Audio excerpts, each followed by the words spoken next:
فاطمہ زہرا کا دودھ حسین کی رگوں میں نیا خون بن گیا ہو. ایسا لگتا تھا آپ نعرہ بند کیجئے، ایسا لگتا تھا جیسے تمام جنہ انتظار دے رہے ہیں، داد شجاعت دے رہے ہیں اور ان کی دعاؤں میں فرشتوں کی آمین شامل ہو گئی ہو. ایسا لگتا تھا کہ صداقت سمٹ گئی ہے، ایسا لگتا تھا کہ عدالت نے پکڑ لیا ہے، ایسا لگتا تھا کہ سیادت نے اپنے جلوے دکھا دیے ہیں، ایسا لگتا تھا کہ تنہا حسین میں جرأت موسیٰ بھی ہے، استقامت ابراہیم بھی ہے، ارادہ اسماعیل بھی ہے. اس وقت سامنے شیطان تھا، اسماعیل کا ارادہ پہاڑ تھا، اس وقت یزیدی فوج ہے، حسین کا ارادہ پہاڑ ہے. تلوار چلتی رہی، تلوار چلتی رہی، کشتوں کے پشتے لگتے رہے، لاشوں کے ڈھیر لگا دیے. اب اس تلوار کو روکا کیسے جائے؟ اس تلوار کا رکنا یزیدی نقطہ نظر سے بہت ضروری تھا. یہ تلوار روکے، یہ تلوار روکے گی تو یزیدی بچیں گے. زیادی بھیڑیوں کو کاٹتے تھے جیسے کوئی گاجر مولی کو کاٹ رہا ہو. میمنہ پر حملہ آور ہوا تو میمنہ صاف ہو گیا. شیر خدا میسرے کی طرف رخ کرتا ہے، میسرہ صاف ہو گیا. یزید کے قلب پر حملہ کرتا ہے، لشکر کا قلب صاف ہو جاتا ہے. اب پریشانی. ابن سعد، ابن زیاد پریشان ہو گئے، شبر ذل جوشن حیران ہو گیا، خولی مایوس ہو گیا. یا اللہ یہ کیا ہو رہا ہے؟ ایک ہی آدمی سب کی گردنیں کاٹتا چلا جا رہا ہے. کہیں ایسا نہ ہو کہ ایک تاریخ ایسی بن جائے کہ 20,000 کے لشکر جرار کو تنہا ایک آدمی نے شکست دے دیا. اس تلوار کو رکنا چاہیے، یہ تلوار رکنی چاہیے. مگر اس تلوار کو روکا کیسے جائے؟ وہ تلوار جسے بھوک نہ روک سکی، وہ تلوار جسے پیاس نہ روک سکی، وہ تلوار جسے لاشیں نہ روک سکی، وہ تلوار جسے زینب و سکینہ کے مریض خطر میں آ جانے کا اندیشہ نہ روک سکا، وہ تلوار جسے علی اکبر کی لوٹی ہوئی جوانی نہ روکے، وہ تلوار جسے لٹا ہوا قاسم کا شباب نہ روکے، وہ تلوار جسے عباس علم بردار کے کٹے ہوئے بازو نہ روکے، وہ تلوار جسے معصوم اور شیر خوار بچہ علی اصغر کی موت نہ روک سکے. اس تلوار کو کوئی روک نہیں سکتا. زمین بھی تائید میں ہے، آسمان بھی حمایت میں ہے، فضا بھی مددگار ہے. اس تلوار کو کوئی روک نہیں سکتا. وہ تلوار جو بھوک سے نہ رکے، پیاس سے نہ رکے، قتل سے نہ رکے، خیموں میں لاشیں لے جانے سے نہ رکے. اچانک وہ تلوار رک گئی، وہ تلوار رک گئی. بس یہی نازک سا موڑ ہے. وہ تلوار رک گئی، بھوک سے نہیں، پیاس سے نہیں، شہیدوں کی شہادت سے نہیں، بہو بیٹیوں اور بہنوں کے خطرے میں جانے کے اندیشے سے نہیں رکی. وہ تلوار اس لیے رک گئی کہ نماز کا وقت ہو گیا. نماز کا وقت ہو گیا. اتر پڑے زخمی، تیروں سے بدن چھلی، نیزوں کی مار. علی کا ایک شیر ان جنگلی کتوں میں گھر گیا. آپ جانتے ہیں واقعی ایک شیر ہو، اس کو 2000 کتے گھیر لے تو کن کن کتوں کو مارے؟ زخموں سے چور،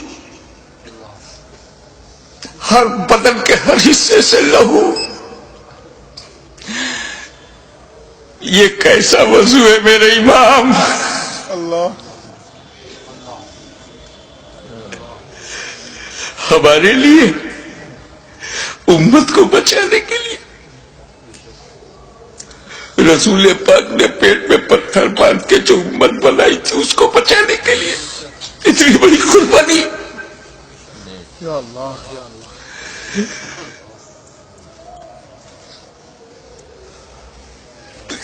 زمین پر گرے سجدے میں،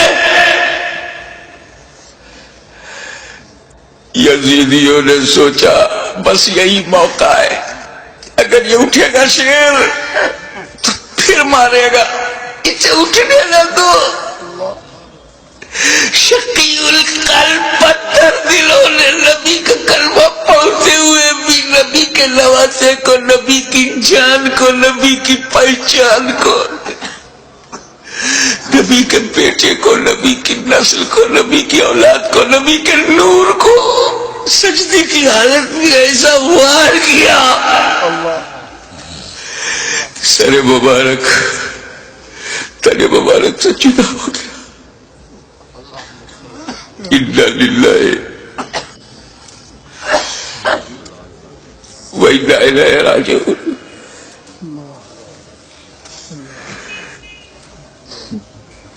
کٹ گیا، گردن کٹ گئی، سنی مسلمانوں گردن کٹ گئی۔ کون سی گردن؟ جس کو تمہارا ہمارا نبی چوما کرتا تھا، کٹ گئی۔ کعبے کے ایک پتھر کو میرے نبی نے ایک بار چوما، حجر اسود کو قیامت تک لوگ چومیں گے، مگر حسین کے گلے کو تو نبی نے بار بار چوما تھا، بار بار چوما تھا۔ تم کہتے ہو حسین کا گلا کٹا، حسین کا گلا کٹا، میری دل سے پوچھ بوسہ گاہ مصطفیٰ کٹ گئی، بوسہ گاہ رسول کو کاٹ دیا۔ میں ایک مرتبہ بیمار پڑا تھا برطانیہ میں، میری ماں کا خط آیا، بیٹا تمہاری کیسی طبیعت ہے؟ مجھے بڑا تعجب ہوا۔ میری ماں کی چوچا شریف میں انگلینڈ میں، ان کو محسوس کیسے ہوا؟ تو کسی نے سمجھایا یہ ممتا ہے، یہ خون کا رشتہ ہے۔ تو بیمار پڑ گیا تھا، سر سمندر پار خون کے رشتے نے ماں کے دل میں احساس ڈالا۔ ارے جب ماں بیٹے میں احساس کا یہ رشتہ ہوتا ہے تو جب حسین کا گلا کٹا ہوگا تو لب مصطفیٰ پہ کیا گزری ہوگی؟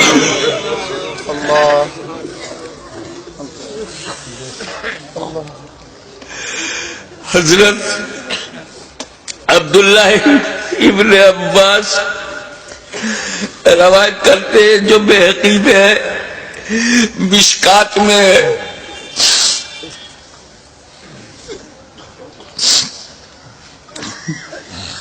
کہ ام المومنین ام سلمہ نے خواب میں دیکھا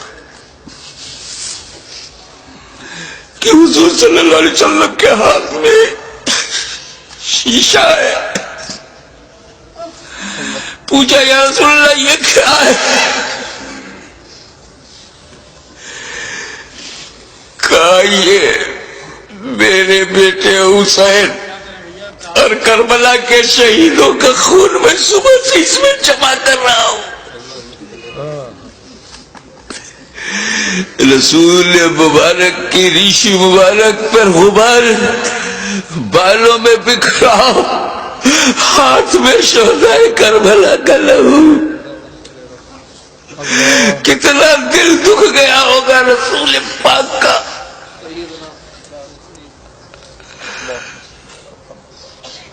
سر کٹا، کیسے بولوں، نہیں کہہ پا رہا ہوں۔ کسی اور گھر کا واقعہ ہوتا تو میں تفصیل سے بیان کرتا، یہ غم تو میرے اپنے خاندان کا غم ہے،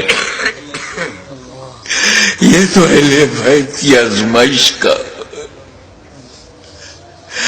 بس یوں سمجھو کہ نیزے پہ اس سر کو اٹھایا ظالموں نے،